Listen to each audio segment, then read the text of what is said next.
Hello everybody, this is Reviews and More, back with a very quick, not really a review video, so this is definitely more in the and more part of my channel. This is basically how to set up an indoor compost bin with red wiggler composting worms. So this is a great way to make your own worm castings and for compost and various items. And right now you're seeing my original one that I basically put together about 3 months ago, and it's been very voracious. Lots of new baby worms are coming out of it, and they're reproducing, and they process a lot of good composty organic material. Now, as you see me run my hand through here, kind of finding all the worms and everything else, these things will eat anything that is organic. So as long as it's not basically made of oil, salt, or something like plastic, rubber, that kind of stuff, it's going to basically process them. Now, the more close it is to the organic stuff, like an apple slice or a watermelon rind, they'll get through it faster. Leaves, they kind of blow through those pretty quickly, but they'll also eat things in there. The little white pieces you see are all paper shreds from a paper shredder, and they get through that as well pretty quickly. And what you're seeing there is mostly going to be worm castings. What I was going to do is basically start stacking more and more stuff on top of this until basically got full, then kind of harvest all the castings and put the worms to a new bin. But because I want to make this video, I said, well, I'll just do a video of me setting it up. So this is a very quick video how to set one of these things up so you get a nice, voracious, high-quality worm compost bin that can be kept inside without too much muss or fuss or mess or anything else. So there, I got the bin on the left I got from Lowe's. The bin on the right I got from Sam's Club. They're basically the same design. They did the same thing. They snap on really well. And from there, you just kind of have to get things set up. What you're going to need is a bucket of water, one of these bins that I'm using right here. You're going to need composting worms. The way I'm doing that is taking basically half the volume of the bin on the left and reapportioning it out to the bin on the right, along with some extra filler.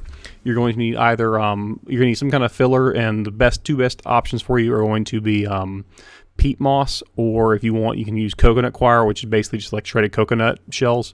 Both are perfectly fine. The idea is that they are a good base because they absorb water readily without leaving like big chunks and pools of water, because pools of water are bad for worms because, strangely enough, worms can drown, so you don't want them like soaking in there too much. So the first thing you got to do is drill holes in the top just so their air can escape and that the worms do not suffocate, because yes, worms can also suffocate. They don't have gills. They need to be able to breathe. So you see me kind of run through here real fast and just put one in every little cross section there. It does not matter really how big the holes are. Basically, if the worm wants to get out by climbing vertically, they can, but they rarely ever do. When you check on your worms, you will sometimes see that they're climbing up the sides. That can happen for a variety of reasons, but as long as your edge seals are good, they're really not going to go anywhere. In fact, I kind of consider it a healthy thing when I can see that there's dirt up on the side of the actual bin when I open and check on it every few days. And from there, it's a real fast process. Just drill some holes in it. If those little plastic pieces, they get in there, don't panic about it. The worms just won't eat it. So it might make its way into your worm dirt, but it's not going to hurt anything. So if you lose a couple little shreds of plastic in it, it's not a huge deal. And then from there, you're going to go ahead and open this thing up. If you want to, out of fear of like maybe a cleaner being on this, you can rinse it out with water. That's fine. I didn't worry about that mainly because this thing was up on a shelf. Look at my glorious, glorious legs. That's an extra show for everybody watching.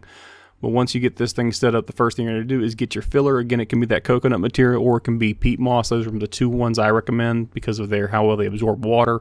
You just throw it in there. The worms will eat this material, so you're also kind of giving the worms their first like major meals for the first few months of their life. In theory, when you add this in there, you don't have to add any more material for them to eat for quite some time. I bought my original set of worms for about $24 for 500 to ship to me live. So most of the cost there was really the live shipping, overnighting them basically. I use a company called Doc's. So if you look up Doc's Red Wigglers, you'll find the same thing. That's the company I used. They actually came in peat moss, but coconut coir works just fine as well.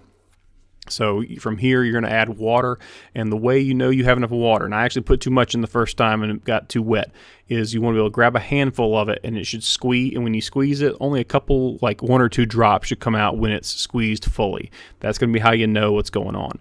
Now, if you're setting up an initial bin like I'm not doing here, but if you're setting your first one and you're just throwing in the dry worms, just put them on top. They'll find their way in. You don't have to sit there and bury them. All you have to do is just kind of put them on top. The worms will figure it out. They're worms, but they're not stupid. The instinct kind of takes over, and the first thing they'll do is start digging down, trying to find food they can eat.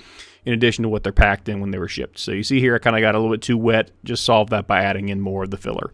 It's not rocket science. It's just kind of making the right ratio.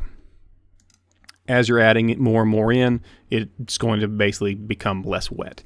The way I'm doing this, because what I'm doing is I'm splitting a bin, is I'm going to take half the bin, put it in, or half the volume of the current worm bin that I have, and put it into this bin, and then they'll basically grow. Other good thing about worms is they'll basically grow and exponentially until they run out of food, and then they run out of food, they'll start dying off. They're cannibalistic. They'll eat each other until there's some kind of critical mass in there and they reach kind of equilibrium.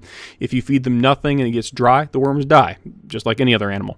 So that's what happens. So as long as they're getting food, as long as there's a good ratio of wet to dry, usually once you get the thing started up, it should be like 50% wet, 50% dry. If you notice that you're a big indicator that you might have soil that's a little too wet is it might start to smell, but if it doesn't smell, it usually means you got it pretty much right. I throw in watermelon rinds, cucumbers. They really love cucumbers. I noticed that one time when I threw a cucumber in there, it was kind of like not even half rotted yet, and 2 days later it was basically just skin. So they run through it pretty quickly. But again, they'll also eat dry things like leaves. They'll eat paper shreds. They'll even eat cardboard, although cardboard is a little bit more difficult because essentially the closer it is to being the finalized item, you see all the little wigglers in there, that's all it kind of takes. They run through it really quickly when it's more moist. So part of the reason why you want moisture in there is so it absorbs into what they're eating. So if you throw in like a fresh if you rake some leaves and throw them in there, they'll get through the leaves eventually. But you also need to add in some wetness to kind of keep that equilibrium to where it's that same consistency where if you grab it and squeeze it, only a few drops come out. So that's kind of what you're looking for here. If you are in a situation where you can put this in your yard, put it in your yard. I've seen people bury these in the dirt, but this is basically a setup so you can have it all ready to go inside your garage. And so far, I've not had any smells come out of it. I don't put meat in there, and I would recommend that you not do that because it can attract critters and things you don't want around, but also the meat is what smells. For the most part, organic plant material, whether it's been processed like those paper shreds you see there, or if it's fresh like watermelon rinds or apple cores, all that kind of stuff, they don't tend to get any damage. One thing you are going to want to avoid is cooked items to the extent that you've cooked them with lots of salt. They don't do well with salt. Salt is just like with slugs and snails and things. Worms don't do well with salt.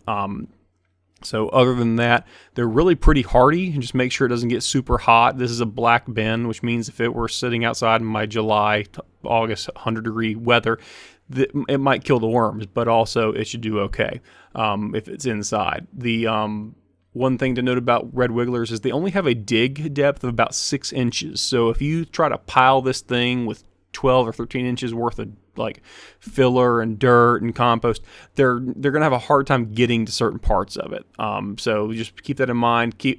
And what I'm doing from this point on is I'm basically adding more and more onto it. Eventually, most of the worms, they're going to chase the food. So as long as you don't shuffle around and mix up the soil too much and keep your layer of composting material on the very tippy top, you're not going to have too many issues. And you eventually, once you get to a point where the bin's almost full, you can kind of scrape up the first 5-6 inches of dirt or worm dirt on the top and then put it into your next little bin if you're trying to expand your worm compost. And then you can take those castings that are underneath and use that for your garden and other things that you're going to use the worm compost for, mostly gardening and setting things up so you can have a nice healthy garden. So that's kind of how you set up a worm compost bin, guys. It's fairly simple. This is not a fancy one. This is not like a system where you're going to have to open a door to it and they kind of shuffle their way up. This is just a single bin system.